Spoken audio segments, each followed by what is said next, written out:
నమస్తే welcome to వి3 news లక్ష్యం సమాజహితం ఇక వార్తల్లోకి వెళ్లే ముందు ముఖ్య అంశాలు విష ప్రచారమే అజెండాగా ఎల్లో మీడియా పనిచేస్తుంది కాకినాడ ఎమ్మెల్యే కన్నబాబు ధ్వజం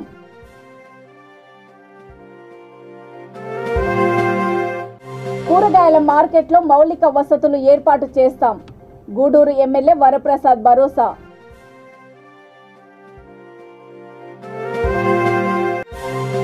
గంజాయి కట్టడిలో నిర్లక్ష్యంగా వ్యవహరిస్తే కఠిన చర్యలు పోలీస్ అధికారులకు బాపట్ల ఎస్పీ వకుల్ జిందాల్ హెచ్చరిక దేశంలో ప్రాథమిక విద్యను నిర్బంధంగా ప్రవేశపెట్టిన నేత ఆజాద్ కొనియాడిన బాపట్ల డీసీసీ అధ్యక్షుడు గంట అంజిబాబు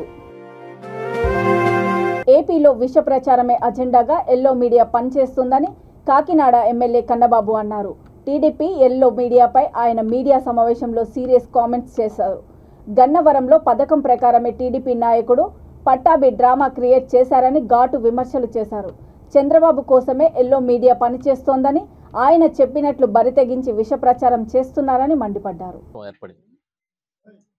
ఈ రాష్ట్రంలో మీడియా పాత్ర ఒక దుర్మార్గమైన పరిస్థితులకి వ్యవస్థల్ని దిగజారి చేస్తున్న విషయాన్ని మేము పదే పదే చాలా సందర్భాల్లో చెప్పాం అసలు మీడియా అనేది ఇంత వక్రీకరణ దేశంలో ఎక్కడా జరగని స్థాయికి ఆంధ్రప్రదేశ్లో మీడియా వక్రీకరణ జరుగుతుంది ఒక రకంగా ప్రభుత్వం మీద మీడియా దాడి జరుగుతుంది వ్యక్తిగత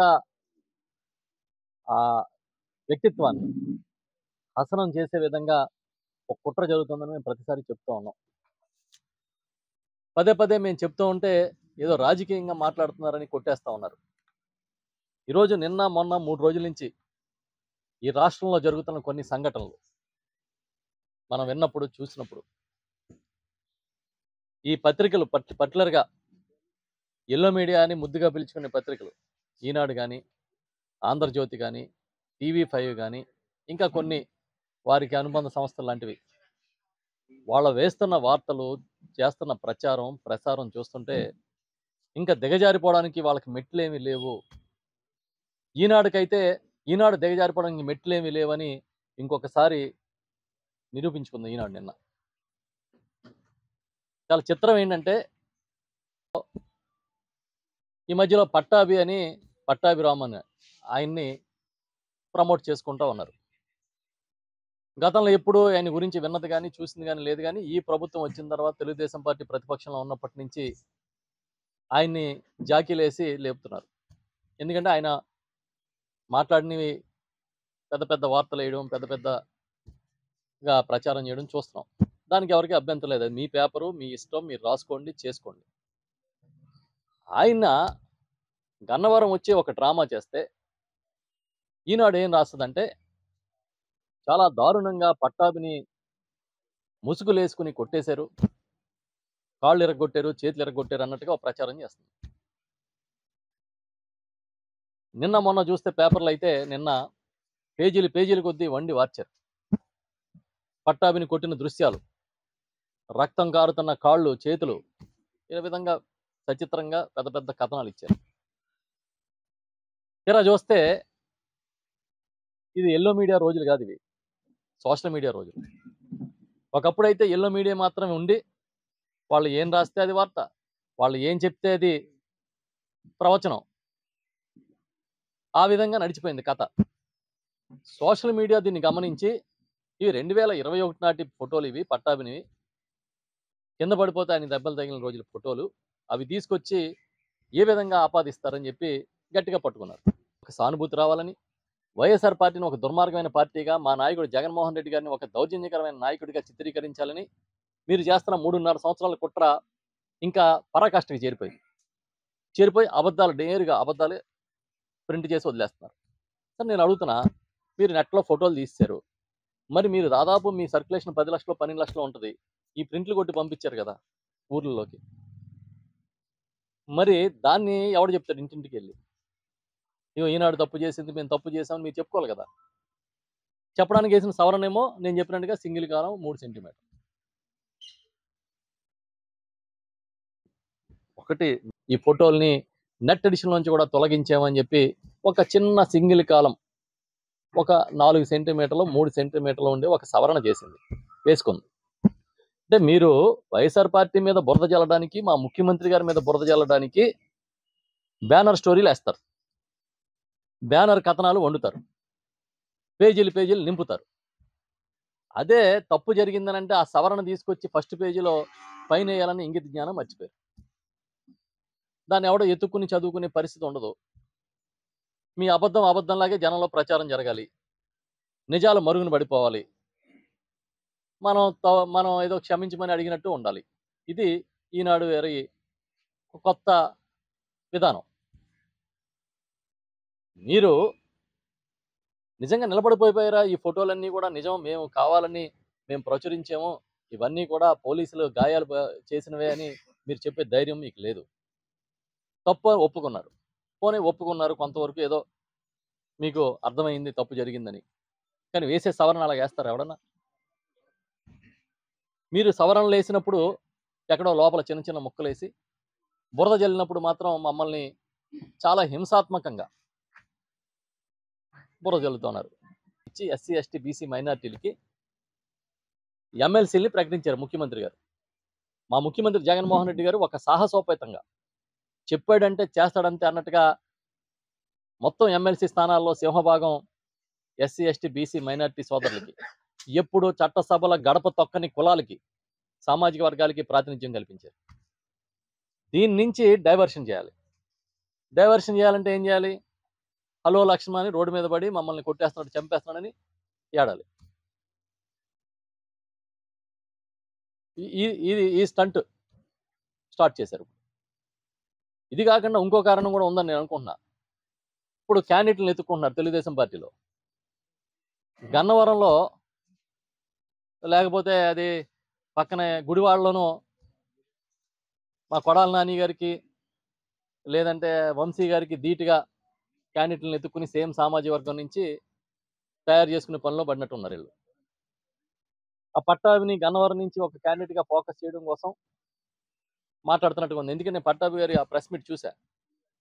చంద్రబాబు ఎందుకు, లోకేష్ ఎందుకు, నేను వస్తా, నేను నీ మీద పోటీ చేస్తాను, ఈయనే ప్రకటించుకున్నాడు. నెల్లూరు జిల్లా గూడూరు పట్టణం కొత్తగా నిర్మాణం జరుగుతున్న కూరగాయల మార్కెట్లో ప్రజలకు కావలసిన అన్ని రకాల మౌలిక వసతులు ఏర్పాటు చేస్తున్నామని ఎమ్మెల్యే వరప్రసాద్ వెల్లడించారు. పాత మార్కెట్లో వ్యాపారం చేస్తున్న వారందరికీ నూతన మార్కెట్లో అవకాశం కల్పిస్తామని స్పష్టం చేశారు. తన నివాసంలో కూరగాయల మార్కెట్ వ్యాపారస్తులతో సమావేశం నిర్వహించారు. వ్యాపారస్తులు పలు సమస్యలను ఆయన దృష్టికి తీసుకువచ్చారు. ఈ సమావేశంలో నాయకులు తాళ్ళూరి శ్రీనివాసులు, బత్తిని విజయ్ కుమార్, గోపాల్ యాదవ్, ఆజీజ్, నరసయ్య తదితరులు పాల్గొన్నారు.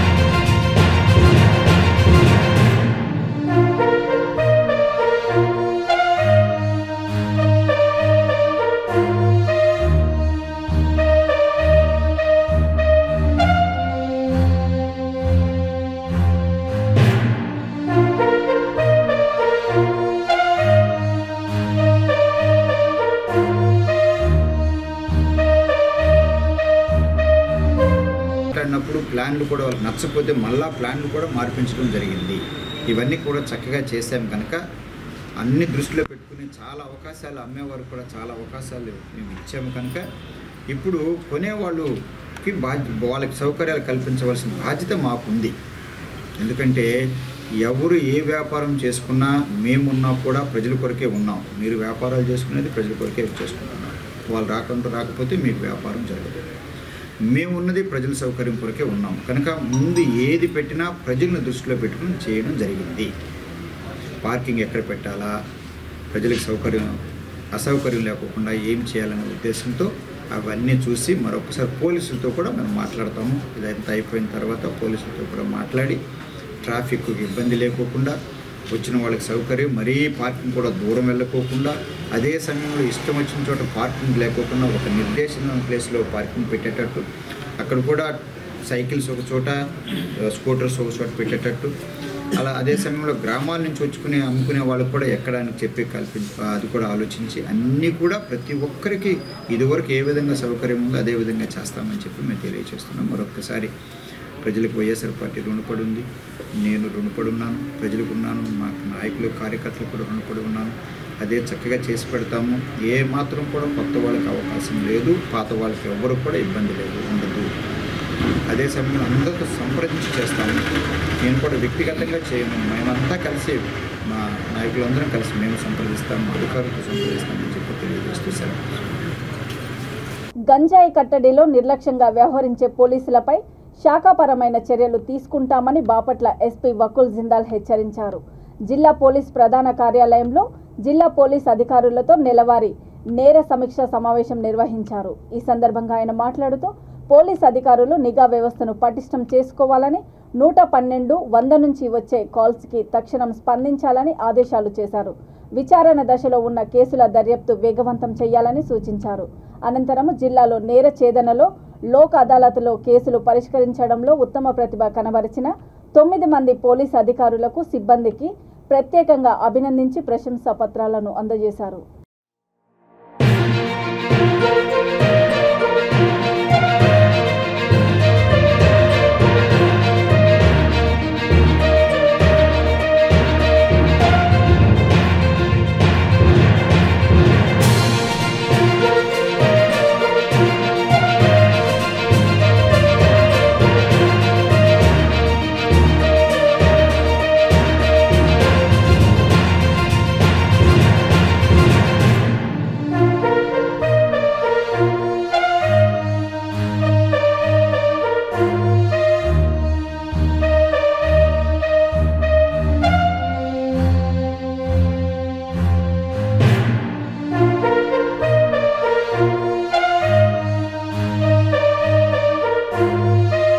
దేశంలో ప్రాథమిక విద్యను నిర్బంధంగా ప్రవేశపెట్టి గొప్ప గొప్ప విశ్వవిద్యాలయాలకు ఆనాడే అంకురార్పణ చేసిన మహనీయుడు అబ్దుల్ కలాం ఆజాద్ అని బాపట్ల జిల్లా కాంగ్రెస్ పార్టీ అధ్యక్షుడు గంటా అంజిబాబు కొనియాడారు. స్వాతంత్ర సమరయోధుడు, భారత తొలి విద్యాశాఖ మంత్రి మౌలానా ఆజాద్ 65వ వర్ధంతి బాపట్ల అంజిమన్ కమిటీ కార్యాలయంలో నిర్వహించారు. పార్టీ నాయకులతో కలిసి ఆజాద్ చిత్రపటానికి పూలమాలలు వేసి ఘనంగా నివాళులర్పించారు. జిల్లా కాంగ్రెస్ పార్టీ మైనార్టీ సెల్ అధ్యక్షుడు పఠాన్ రాజేష్, ప్రముఖ న్యాయవాది జమ్రూద్ బాషా, నక్కల రాంబాబు, తాజుద్దీన్ తదితరులు పాల్గొన్నారు. కాంగ్రెస్ పార్టీ అధ్యక్షుడు గంటా అంజిబాబు గారి ఆధ్వర్యంలో భారతరత్న, భారత తొలి విద్యాశాఖ మంత్రి, భారత జాతీయ కాంగ్రెస్కు స్వాతంత్రానికి పూర్వము, స్వాతంత్రానికి అనంతరం కూడా అధ్యక్షుడిగా పనిచేసి ఈ భారతదేశ విద్యాశాఖ మంత్రిగా 11 ఏళ్ల పాటు ఆయన పనిచేసి భారతదేశంలో ప్రాథమిక నిర్బంధ ప్రాథమిక విద్యను ప్రవేశపెట్టి ఎన్నో విద్యా సంస్కరణలు చేసి ఈనాటి ఐఐటికు ఆనాడే రూపకల్పన చేసి ఆయన ఎప్పుడూ కలగనేవాడిని నేను ఈ భారతదేశంలోకి విదేశాల నుంచి విద్యార్థులు చదువుకునే రోజు కళలు కంటున్నాను అంటూ ఆ కళను సాకారం చేసుకునే దిశగా ఆయన ఈ భారతదేశంలో medical research, industrial research, leather research అలాంటి ఎన్నో రీసెర్చ్లు, ఎన్నో విద్యా సంస్కరణలు చేసినటువంటి గొప్ప వ్యక్తి. మరి ఆయన 65వ వర్ధంతిని ఈ రోజున బాపట్ల కాంగ్రెస్ పార్టీ నుంచి మేము ఘనంగా నిర్వహించుకుంటున్నాం. ఈ భారతదేశ రాజకీయ చిత్రంపై ఒక చెప్పు చెదరని పేజీ మౌలానా ఆజాద్ గారి అని చెప్పి ఈ సందర్భంగా ఆయనకు మేము ఘన నివాళి అర్పిస్తున్నాం. ఓ నిందితుడిని అరెస్ట్ చేసే సమయంలో కుకట్పల్లి కోర్టు ఆవరణంలో ముంబై పోలీసులు ఓవర్ యాక్షన్ చేయడంతో వారిపై చర్యలకు న్యాయమూర్తి ఆదేశించారు. న్యాయవాదులు తెలిపిన వివరాల ప్రకారము నైజీరియాకు చెందిన ఒకరోకో రిచ్ అనే వ్యక్తిని సైబరాబాదు సైబర్ క్రైమ్ పోలీసులు ఓ కేసు విషయమై కుకట్పల్లి కోర్టులో హాజరుపరిచారు. ఆ కేసులో న్యాయమూర్తి బెయిల్ మంజూరు చేశారు. ముంబైలో అప్పటికే డ్రగ్స్ కేసులో ఒకరికో రిచ్ నిందితుడిగా ఉండడంతో అతడిని అరెస్ట్ చేసేందుకు ముంబై పోలీసులు కుకట్పల్లి కోర్టుకు చేరుకున్నారు. నిందితుడికి బెయిల్ మంజూరు కావడంతో కోర్టు ఆవరణంలోనే ఉన్న అతడిని అరెస్ట్ చేసేందుకు ముంబై పోలీసులు ప్రయత్నించారు. కోర్టు ఆవరణంలో నిందితుడిని అరెస్ట్ చేసే ప్రక్రియను పాటించాలని జడ్జి ఆదేశించారు. కానీ జడ్జి ఆదేశాలను బేఖతారు చేస్తూ బలవంతంగా నైజీరియన్ను కారులో తీసుకొని వెళ్లేందుకు ప్రయత్నిస్తూ ఉండడంతో ఆ పోలీసులపై కేసు నమోదు చేయాలని జడ్జి ఆదేశించారు.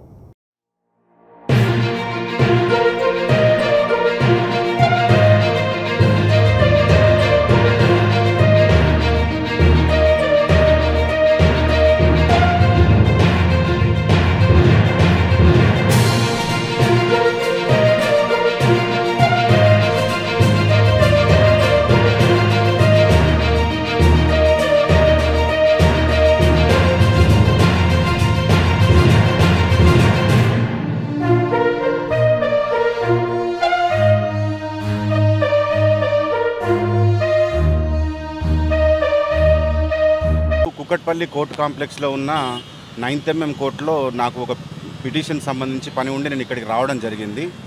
అదే టైంకి కోర్టులో ఒక నైజీరియా వ్యక్తి అనుకుంటా, సో ఆ వ్యక్తికి భవానీ మేడం గారు అంటే 8th మెట్రోపాలిటన్ మేజిస్ట్రేట్ గారు బెయిల్ శాంక్షన్ చేయడం జరిగింది.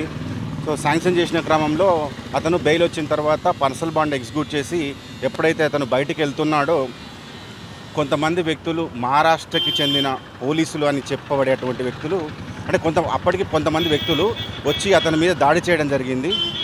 దాడి చేసినప్పుడు ఆ నైజీరియన్ వ్యక్తి వచ్చేసి మళ్ళీ వెంటనే కోర్టు లోపలికి పరిగెత్తుకొచ్చి జడ్జి గారితో మొరపెట్టుకోవడం జరిగింది.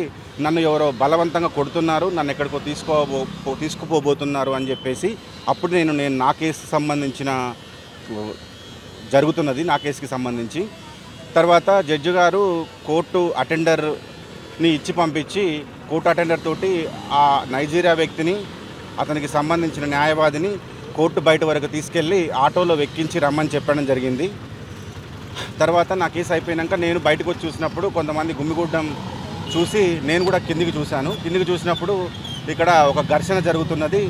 అంటే ఎప్పుడైతే వాళ్ళు కోర్టు అటెండర్ యొక్క సమక్షంలో కోర్టు గేట్ బయట దాటినప్పుడు మహారాష్ట్రకు చెందిన వ్యక్తులు ఒక 5గురు ఒక ప్రైవేట్ వెహికల్లో వచ్చిన వ్యక్తులు ఈ కోర్టు గేటు బయటనే వాళ్ళ మీద దాడి చేసి ఆ నైజీరియాకు సంబంధించిన వ్యక్తిని బలవంతంగా మెడను పట్టుకొని తీసుకొని కారులో వేయడం జరిగింది. అయితే అప్పుడే జడ్జి గారికి ఈ విషయం ఇన్ఫామ్ చేశారు. అంటే మన చట్టంలో ఎట్లా ఉందంటే ఒక కోర్టు న్యాయస్థానం పరిధిలో 100 మీటర్ల లోపు ఎవరిని కూడా పోలీసులు కోర్టు ఆదేశాలు లేకుండా అరెస్టు చేయడం కానీ కస్టడీలోకి తీసుకోవడం కానీ చేయకూడదు, ముఖ్యంగా కోర్టు న్యాయస్థానం పరిధిలో. సో కానీ అలా చేయడం అనేది జరగడం వల్ల జడ్జి గారు వెంటనే ఈ విషయం తెలియగానే స్పందించి కిందికి వచ్చి అక్కడ జరుగుతున్న గలాటాను ఆపమని అతన్ని వదిలివేయమని చెప్పారు. జడ్జి గారు చెప్తున్నా కూడా వాళ్ళు వినకుండా అలాగే ఆ వ్యక్తిని ఆ ప్రైవేట్ వెహికల్లో వేసుకొని కొంత దూరం ముందుకు వెళ్ళడం జరిగింది.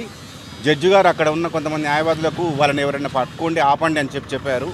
చెప్పిన క్రమంలో ఒక న్యాయవాది వెళ్ళి వాళ్ళను ఆ వెహికల్కి అక్కడ అడ్డం పెట్టి ఆపితే వాళ్ళకు అప్పుడు అందులో ఉన్న వ్యక్తుల్లో ఒక వ్యక్తి నేను అసిస్టెంట్ ఇన్స్పెక్టర్నని మిగతా వాళ్ళు తన కానిస్టేబుల్స్ అని వీటిని తీసుకెళ్తున్నామని చెప్పి అప్పుడేం చెప్పాడు ఆ వ్యక్తి దిగి నేను కోర్టుకు వస్తాను మీరందరూ. ఏలూరు జడ్పీ చైర్మన్ ఎమ్మెల్సీ అభ్యర్థిగా నామినేషన్ దాఖలు చేయడానికి కౌరు శ్రీనివాసు వైసీపీ కార్యాలయం నుండి భారీ ఊరేగింపుతో ఏలూరు బయలుదేరి వెళ్లారు. ముందుగా నర్సాపురం రోడ్డులోని సాయిబాబా ఆలయంలో ప్రత్యేక పూజలు నిర్వహించారు. అనంతరము వివిధ వాహనాలలో నాయకులు కార్యకర్తలు ర్యాలీగా బయలుదేరారు. ఈ కార్యక్రమంలో వైసీపీ నాయకులు గుణం నాగబాబు, ఆడబాల రమణ, చిట్టూరి ఏడుకొండలు, కుక్కల శ్రీను తదితరులు పాల్గొన్నారు.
బాపట్ల జిల్లాలోని పోలీస్ ప్రధాన కార్యాలయంలో పట్టణ పోలీస్ అధికారులు ట్రేస్ చేసిన 13 మొబైల్ ఫోన్లను జిల్లా ఎస్పీ వకుల్ జిందాల్ బాధితులకు అందజేశారు. ఈ సందర్భంగా మొబైల్ ఫోన్లను ట్రేస్ చేసిన బాపట్ల పట్టణ పోలీస్ అధికారులను జిల్లా ఐటీ కోర్ సిబ్బందిని అభినందించారు. ఈ సందర్భంగా సెల్ ఫోన్లు పోగొట్టుకొని తిరిగి తీసుకున్న పలువురు బాధితులు మాట్లాడుతూ ఫోన్లు దొరకవని ఆశలు వదులుకున్నామని, కానీ పోలీసులు తమ సెల్ ఫోన్లను రికవరీ చేసి అందజేయడము ఆనందంగా ఉందని అన్నారు.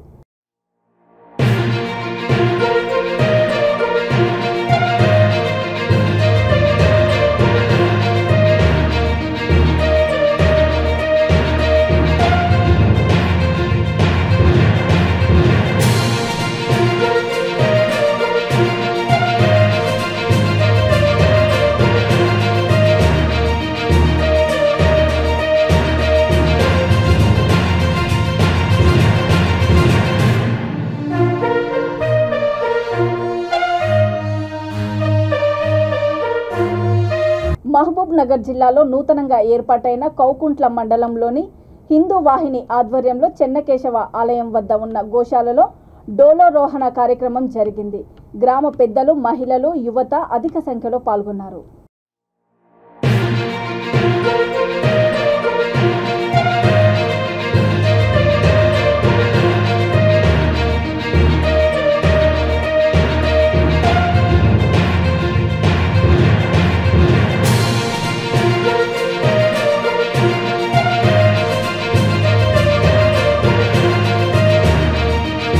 అనంతపురం శ్రీ కృష్ణదేవరాయ విశ్వవిద్యాలయంలో మృత్యుంజయ హోమము కార్యక్రమాన్ని నిలుపుదల చేసినందుకు యూనివర్సిటీ పాలక వర్గానికి పలు విద్యార్థి సంఘాలు నేతలు ప్రత్యేక ధన్యవాదాలు తెలిపారు.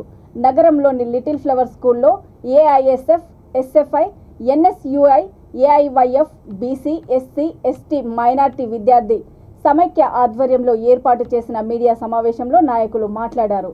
మూఢనమ్మకాలకు సంబంధించిన కార్యక్రమాలు నిర్వహిస్తే విద్యార్థి సంఘాలుగా చూస్తూ ఊరుకోమని స్పష్టం చేశారు. ఆయన 3 రోజుల క్రితం మృత్యుంజయ ఈ యాగాన్ని చేయాలని చెప్పేసి ఒక సర్కులర్ జారీ చేయిందని, దానికి సంబంధించి విద్యార్థి సంఘాలుగా మరి అదేవిధంగా యూనివర్సిటీలో మేధావులంతా కూడా వ్యతిరేకించడం జరిగింది.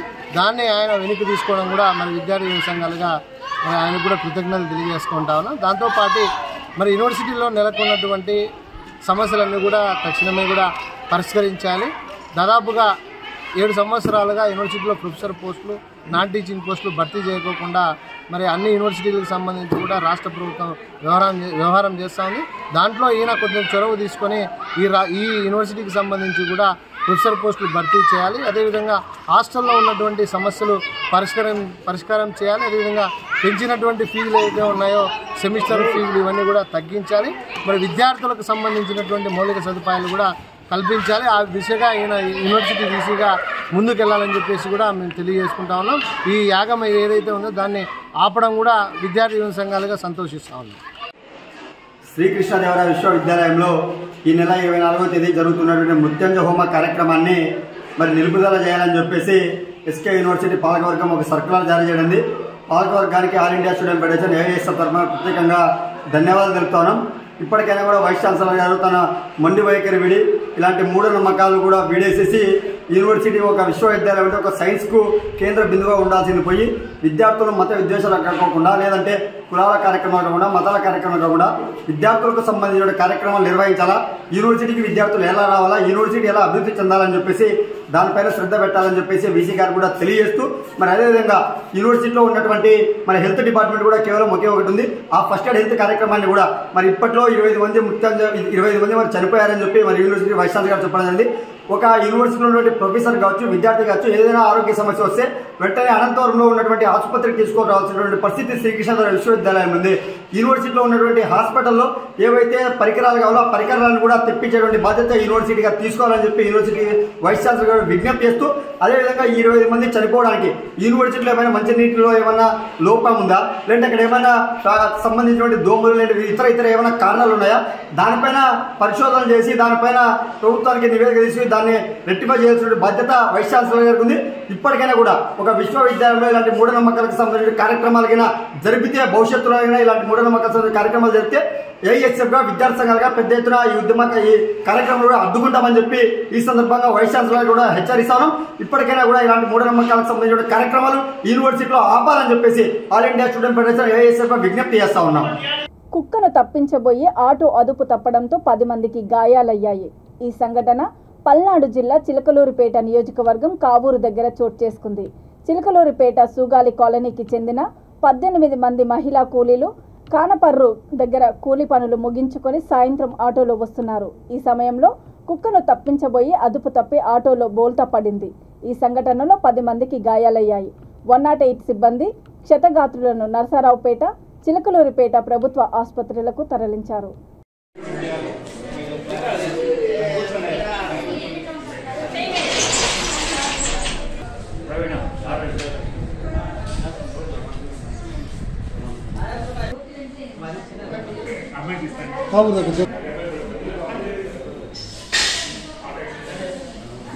వార్తలు ముగించే ముందు ముఖ్యాంశాలు మరోసారి.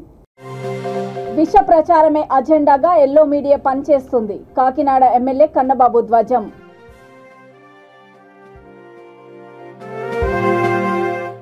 కూరగాయల మార్కెట్లో మౌలిక వసతులు ఏర్పాటు చేస్తాం. గూడూరు ఎమ్మెల్యే వరప్రసాద్ భరోసా.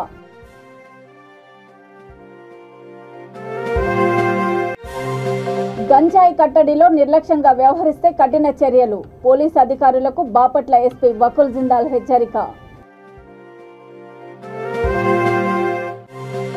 దేశంలో ప్రాథమిక విద్యను నిర్బంధంగా ప్రవేశపెట్టిన నేత ఆజాద్. కొనియాడిన బాపట్ల డీసీసీ అధ్యక్షుడు గంట అంజిబాబు.